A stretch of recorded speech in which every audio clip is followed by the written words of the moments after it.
प्यारे बच्चों, स्वागत है आपका फिर से हमारे चैनल में। मैं तरुण, आपका जीव विज्ञान का टीचर। शुरू कर रहे हैं आज जैव प्रक्रम में उत्सर्जन की क्रिया। भाई जैव प्रक्रम तो आप जानते ही हैं, जीवन की प्रक्रिया जैव प्रक्रम हो गया। अब अगर हम बात करें, खाना खाना है, पचाना है, उसमें से काम की चीजों को निकालना है, तो जो काम की चीजें हैं उनमें भी कुछ वेस्ट शुरू में अवशोषित हो जाता है या कुछ अपशिष्ट पदार्थ शुरू में अवशोषित हो जाता है। इस अपशिष्ट पदार्थ को निकालने के लिए भाई क्या है हमारे शरीर के अंदर है, वृक्क या किडनी बोल देते हैं। ठीक है, गुर्दा किडनी है। अब इन किडनी या इन वृक्क के अंदर किस तरीके से कार्यप्रणाली चलती है, यह क्रिया कैसे चलती है। बेटा देखिए, पोषण से लेकर और उत्सर्जन तक ही सारा कुछ क्या है, जैव प्रक्रम है। पोषण के समय या किसी भी अणु के निर्माण के समय बहुत सारे अपशिष्ट पदार्थ बनते हैं। भाई जब काम करेंगे, कोई भी प्रोडक्ट अगर बना रहे हैं, कोई भी उत्पाद हम बना रहे हैं, तो कुछ ना कुछ कचरा भी बनेगा। तो उस कचरे को हटाने के लिए है क्या हमारे शरीर के अंदर, उत्सर्जित तंत्र। तो बेटा नाइट्रोजन इज कचरा। क्या है नाइट्रोजन, हमारे शरीर में कचरा है। और इस नाइट्रोजन को निकालेंगे कैसे, डॉक्टर कहता है या फिर आपके कोई भी स्वास्थ्य संबंधी सलाहकार जो है, स्वास्थ्य सलाहकार, वो बोलते हैं कि गर्मियों में या पानी हमें अधिक से अधिक पीना चाहिए, है ना। सर्दियों में भी गर्म पानी की आपको सुझाव दिया जाता है कि भाई पानी पीना चाहिए, ताकि अधिक से अधिक जो है शरीर के अंदर जो अपशिष्ट पदार्थ है वो पानी के साथ घुलकर क्या हो जाए, मूत्र के रास्ते शरीर से बाहर निकल जाएं। तो वो जो अंदर के खराब पदार्थ हैं उनको निकालेंगे कैसे, किडनी के अंदर छान कर। कैसे निकालेंगे, किडनी में या आपकी वृक्क के अंदर लगातार छान कर। तो प्यारे बच्चों, वृक्क है राजमा के आकार की या हम बोल दें काजू जैसी दो संरचनाएं। ठीक है, यहां पर जैसे आपने स्टोमेटा के अंदर या फिर रंध्र के अंदर आपने देखी होंगी दो संरचनाएं। बेटा दो संरचनाएं आपने देखी होंगी, सैम के बीज के आकार की ऐसी। हम्म बना रहे हैं उत्सर्जन तंत्र, बना रहे हैं क्या, उत्सर्जन तंत्र। बेटा दो सैम के बीज के आकार की संरचनाएं हैं या दो द्वार कोशिका जैसा हम रंध्र की संरचना में बनाते हैं, ऐसी दो संरचनाएं हैं। ये बेटा हमने दो संरचनाएं बना दी। इनका काम है खून को लगातार छानना। खून को लगातार छानती हैं, उसके अंदर जो खराब पदार्थ है उसको ये बाहर निकालती हैं। प्यारे बच्चों, ब्लड आएगा, खून आएगा अंदर। भाई खून जब अंदर आएगा तो सिंपल सी बात है, सादा सी बात है, बाहर भी जाएगा। जब अंदर आएगा ऐसे तो बाहर जाएगा ऐसे। ठीक है, बाहर जाने वाली पाइप ये रही एक और नीचे से, है ना। अंदर आया बेटा और बाहर चला गया, यहां भी ये पाइप जा रही है ना अंदर से। कहने का तात्पर्य यह है कि जो खून है ना, जो खून है वह अंदर आ रहा है इधर से, और फिर भीतर जाकर क्या हो रहा है बेटा, वो फिल्टर या भीतर जाकर छन रहा है। छानने के लिए बहुत सारे वृक्क के अंदर अणु होते हैं, उनको या वृक्क की इकाइयां होती हैं, उनको बोलते हैं वृक्काणु। क्या बोलते हैं, वृक्काणु। वो हम अभी बनाएंगे। ठीक है, अब भीतर छनने के बाद जो खून है वो बाहर भी जाएगा, अंदर छनेगा, छनने के बाद बाहर जाएगा, और उसके अंदर जो भी अपशिष्ट पदार्थ हैं वो अपशिष्ट पदार्थ क्या है, बाहर भेज दिए जाएंगे। ये अपशिष्ट पदार्थ जब बाहर आएंगे तो बाहर निकलकर एक मूत्राशय की संरचना है, थैली समान सदस्य, थैली सदस्य संरचना है, इसके अंदर भर जाते हैं और मूत्राशय फिर आगे खुल जाता है बाहर की ओर, शरीर से बाहर। ठीक है प्रिय विद्यार्थियों, खून छलने के बाद इनके द्वारा जाता है। नामांकित कर लेते हैं चित्र को एक बार, किस तरीके से क्या क्या नाम है। चलिए नाम लिखते हैं बेटा। जो शिरा और धमनी, देखिए धमनी काम क्या करती है, धमनी का काम है खून को लाना। और कहां से लाना भाई, हृदय से लाना। हृदय से खून जब आ रहा है तो मुख्य जो धमनी है उसको बोल देते हैं महाधमनी। क्या बोला, महाधमनी। और बेटा जो मुख्य शिरा है उसको बोल देते हैं क्या? महाशिरा। महाशिरा। बेटा ये है हमारे वृक्क, दाएं बाएं दोनों है, ठीक है। तो ये हो गया हमारा वृक्क, याद रखेंगे वृक्क है जिसके द्वारा समस्त क्रिया संचालित हो रही। जितनी भी उपापचय क्रियाएं हैं, जितनी भी शरीर के अंदर उपापचय क्रिया चल रही हैं, उनमें जो अपशिष्ट पदार्थ होता है वही इनके द्वारा छान दिया जाता है। छनने के बाद जो भी पदार्थ है वो बाहर तो जाएगा। भाई खून आया, छन गया, छना तो छनने के बाद कुछ निकलेगा तो सही है ना। छलने के बाद जो कचरा निकला, जो अपशिष्ट निकला, जो वेस्ट निकला, वो वेस्ट पानी के साथ मिक्स होकर यूरिन बनाता है और चला जाता है कहां पर? मूत्राशय में। किधर बेटा? मूत्राशय के अंदर, मूत्राशय में चला, ठीक है। और इनको बोलते हैं, जिन छोटी छोटी नलिकाओं के द्वारा जाता है, मूत्रवाहिनी। क्या बोलेंगे? मूत्रवाहिनी। बेटा ये मूत्रवाहिनी है, ठीक है। ये बाहर की जो ओपनिंग है या जो जो बाहर का द्वार है, मूत्र द्वार, ठीक है। प्रिय विद्यार्थियों, यहाँ पर दो नाम और लिखते हैं जो वृक्क में जा रही है, धमनी, वृक्क धमनी। जो वृक्क के अंदर जा रही है सीधी, वृक्क, वृक्क धमनी। क्या बोलेंगे? वृक्क धमनी।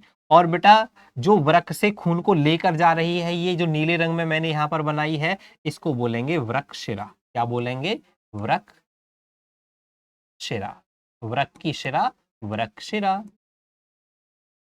ठीक है। वृक्क की शिरा, वृक्क शिरा बेटा, ठीक है। तो ये वृक्क की शिरा है, वृक्क शिरा। आसान है, नामांकन के लिए भी आता है, और हमारा खुद का सिस्टम है, खुद का तंत्र है। तो उत्सर्जी तंत्र को समझना बहुत जरूरी भी है। किन किन सावधानियों के द्वारा हम क्या है, उत्सर्जी तंत्र को मजबूत रख सकते हैं? बेटा पानी पीना चाहिए, हफ्ते में 1 या 2 दिन क्या है, जल के साथ पानी के अंदर नींबू को निचोड़ के पीना चाहिए, ताकि जो अंदर अपशिष्ट पदार्थ हैं वो निकल जाएं, ठीक है। तो इस तरीके से हम यहाँ पर सीखेंगे कि जो वृक्क के अंदर, आगे सीखेंगे कि वृक्क के अंदर जो छोटे छोटे अणु हैं, इनको क्या बोल रहे हैं। वृक्क की छोटी छोटी जो इकाइयां हैं, वृक्क के अंदर जो इकाइयां हैं, उनको बोलते हैं बच्चों वृक्काणु। क्या बोलते हैं? वृक्काणु। वृक्क के अणु वृक्काणु हैं, वृक्क के अणु वृक्काणु है। और एक वृक्काणु की संरचना कैसी है और वो काम कैसे करता है, इस चीज को सीखेंगे हम अब। तो प्यारे बच्चों, वृक्काणु की संरचना हम बनाएंगे। आसान सी है संरचना, बस एक बार इसको बनाना सीखना जरूरी है। वृक्काणु की संरचना में बेटा देखो, सबसे पहले एक ऊपर ऐसी संरचना बनाएंगे, गोल बिल्कुल, है ना, संपुट के आकार की, एक संपुटाकार संरचना। ये एक संपुटाकार संरचना बना देंगे। इस संपुटाकार संरचना से फिर हम आगे बनाएंगे क्या? कई सारी कुंडलित नलिका, है ना, वलित नलिकाएं, है ना, वलन।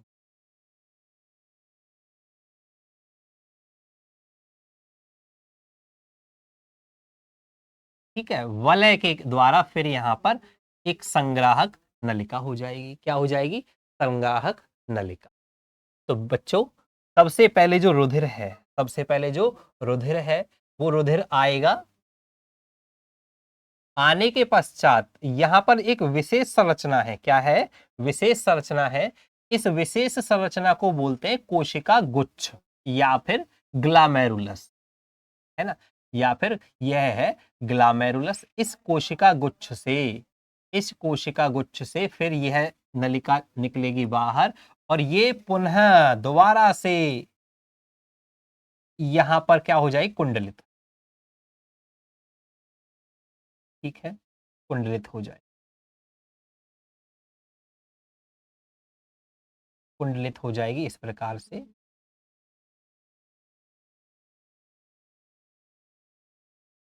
ठीक है, कुंडलित हो जाएगी, और इसको और ज्यादा वलित और ज्यादा कुंडलित भी हम दिखा सकते हैं। ये इस तरीके, इस प्रकार से संरचना ये बन जाती है। बच्चों अब होगा क्या? रुधिर का परिसंचरण कैसे होगा और कहां कहां जाएगा? देखो, यहां से रुधिर आएगा, छनने के पश्चात यहां से जो नाइट्रोजनी अपशिष्ट पदार्थ हैं, कौन से पदार्थ बेटा? नाइट्रोजनी अपशिष्ट पदार्थ, यूरिया। कौन? यूरिया। अगर हम अणुसूत्र की बात करें तो यूरिया का अणुसूत्र है NH2CO NH2 बेटा। नाइट्रोजन को निकाल रहे हैं। किसको निकाल रहे हैं? नाइट्रोजन को निकाल रहे हैं। कैसे निकाल रहे हैं? पहले खून आएगा, अंदर आने के बाद छन जाएगा, छनने के बाद फिर आगे जाएगा, और जो ये छना हुआ अपशिष्ट है उसमें से जल को क्या कर दिया जाएगा? यहां पर कम कर दिया जाएगा। जल को क्या कर दिया जाएगा बेटा? कम। यहां पर सोडियम और क्लोरीन आयन भी कार्य करते हैं।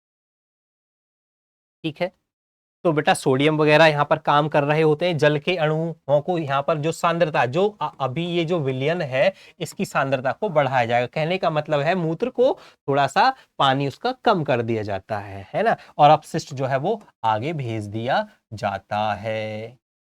ठीक है, और ये नलिका है, इसको क्या बोलेंगे? संग्राहक नलिका। क्या बोला बेटा इसको? इसको बोला है संग्राहक नलिका। कौन सी नलिका है ये? संग्राहक।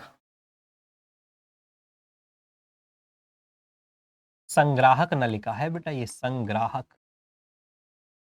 ठीक है, संग्राहक नलिका कि भाई कलेक्शन कर रही है, इकट्ठा कर रही है, तो संग्राहक हो गई हमारी। संग्राहक नलिका है। इसको बोलेंगे बेटा बोमेन कैप्सूल। कौन सा? बोमेन संपुट या कैप्सूल, संपुट। ये बोमेन संपुट है। ठीक है, और ये जो यहां पर छानने के लिए भीतर है, इसको बोल रहे हैं हम कोशिका गुच्छ।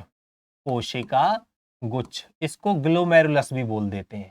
केशिका गुच्छ या कोशिका गुच्छ, जहां तक भी ये केशिका गुच्छ होता है वैसे। ठीक है, वैसे ये केशिका गुच्छ है ना, पर कोशिका गुच्छ लिख रखा है एनसीईआरटी में शायद, है ना। केशिका गुच्छ है ये। इसको ग्लोमेरुलस भी बोलते हैं, है ना, ग्लामेरुलस भी बोल देते हैं, ग्लामेरुलस। तो बेटा ये ग्लामेरुलस भी है, इसको कह सकते हैं। जो आने वाली बेटा शिरा है और धमनियां है वो देख लेते हैं। जो धमनी है वो आ रही है, तो ये क्या है? वृक धमनी, है ना। वृक धमनी का शिरा कहा जाएगा, वृक धमनी का शिरा है ये, और ये वृक शिरा है। ठीक, तो ये कौन सा शिरा? मतलब एंड की बात कर रहा हूं वृक शिरा, वो शिरा है और ये सिरा है। ठीक है, ये वृक शिरा हो। तो इस प्रकार बच्चों, इस प्रकार जो रुधिर है वह यहां से प्रवेश करता है, यहां से प्रवेश करता है। रुधिर का पथ ये है, यहां से आएगा, यहां अंदर जाएगा, छन जाएगा, छनने के बाद क्या है? जो रुधिर है वो तो यहां आ गया, और जो छना हुआ है अपशिष्ट पदार्थ है वो यहां चला जाता है। अगर इस अपशिष्ट पदार्थ में कुछ काम की चीजें, कुछ प्रोटीन, कुछ अमीनो अम्ल के इकाई हैं जो अगर चले गए हैं, या कुछ कार्य की चीजें चली गई हैं, तो उनको पुनः अवशोषित कर लिया जाता है। इस सतह के माध्यम से पुनः अवशोषित कर लिया जाता है। पुनः अवशोषित करने की इस क्रिया को क्या कहते हैं? घर में पानी पीते हैं ना, तो वह क्या है? पुनः परासरण या रिवर्स ऑस्मोसिस, आरओ, है ना, लगा रहता है ना, तो रिवर्स ऑस्मोसिस, आरओ कहते हैं ना घर पे, आरओ प्रोसेस। तो बेटा आरओ प्रोसेस, है ना, तो क्या है? ये परासरण हो जाता है ना, उल्टा वाला। तो प्यारे बच्चों ये था वृक। अच्छा, अगर हम बात, ये तो था उत्सर्जन, और उत्सर्जन किसका हो रहा है? नाइट्रोजनी अपशिष्ट पदार्थ का। समझ लीजिएगा एक बार में, आसान है बिल्कुल। और अगर मैं बात करूं पौधों की, तो पौधों में उत्सर्जन किस प्रकार से होता है? तो बेटा पौधों के अंदर उत्सर्जन की क्रिया जो है, उसमें कुछ गैस तो कार्बन डाइऑक्साइड से उत्सर्जित हो जाती हैं रंध्र के द्वारा, लेकिन कुछ गोंद वगैरह, है ना, कुछ कलर निकालते हैं पौधे, है ना, कुछ पौधों से रबर वगैरह, ये सभी क्या है? अपशिष्ट पदार्थ है पौधों के लिए, तो है ना। तो ये अपशिष्ट पदार्थ हैं बेटा पौधों के, तो इन्हीं के द्वारा वो क्या करते रहते हैं? रंध्रों से, या फिर कुछ छोटी छोटी संरचनाएं होती हैं, लेंटिकल बोल देते हैं, उनसे निकलता रहता है। कौन? अपशिष्ट पदार्थ। तो बच्चों थैंक यू। इन चित्रों को बनाइएगा और इजीली करिएगा। नामांकन के लिए भी ये आपके पेपर में, परीक्षा में आपको मिलेंगे। बेटा ये उत्सर्जन तंत्र था, है ना, जिसमें हमने देखा किडनी का। हाँ, एक और इंपॉर्टेंट टॉपिक यहां पर है, अगर किसी की किडनी फेल हो जाए तो क्या हो? अगर किसी की किडनी फेल हो जाए तो क्या हो? तो क्या हो? बेटा किडनी की जगह फेल हो जाए या तो ऑपरेशन है, सिंपल सा है कि भाई किसी से किडनी ले लो उधार, है ना, किसी कोई डोनेट कर दे अंगदान तो किडनी ले लो उधार, है ना, उधार नहीं वापस नहीं कर सकते ऑपरेशन के लिए, है ना, किडनी दान में ले लीजिएगा ये कह सकते, है ना। लेकिन अगर बेटा ऑपरेशन नहीं करा सकते हैं तो हमें क्या करना होता, कृत्रिम कृत्रिम तरीके से किडनी या कृत्रिम वृक्क का उपयोग करना होता है ना। कृत्रिम वृक्क, कृत्रिम वृक्क, बेटा कृत्रिम वृक्क होता है ना, जिससे हम क्या करते हैं, खून को छानकर साफ कर लेते हैं, या फिर बोल देते हैं डायलिसिस। क्या बोल देते हैं? डायलिसिस बोल देते हैं, अपोहन की क्रिया। क्या? अपोहन की क्रिया बोलते हैं ना भाई, किडनी खराब है डायलिसिस को जाना है, तो वही तो अपोहन है, इंग्लिश में डायलिसिस बोल देते हैं, अपोहन की क्रिया डायलिसिस। तो बेटा अगर किसी की किडनी खराब हो जाए तो क्या हो, ये हो कृत्रिम वृक्क का उपयोग हो, कृत्रिम वृक्क जो है उसका उपयोग हो कृत्रिम, या फिर सीधा सा है भैया शल्य चिकित्सा के द्वारा या ऑपरेशन के द्वारा किडनी दूसरी लगवा लो, किडनी का प्रत्यारोपण करवा सकते हैं या फिर। ठीक है, तो प्यारे बच्चों आज के लिए धन्यवाद जुड़ने के लिए, और लगातार पढ़ते रहिएगा, यह धन्यवाद है जो कि आपको सफलता दिलाएगा परीक्षाओं में। मिलते हैं फिर आगे के चैप्टर के लिए।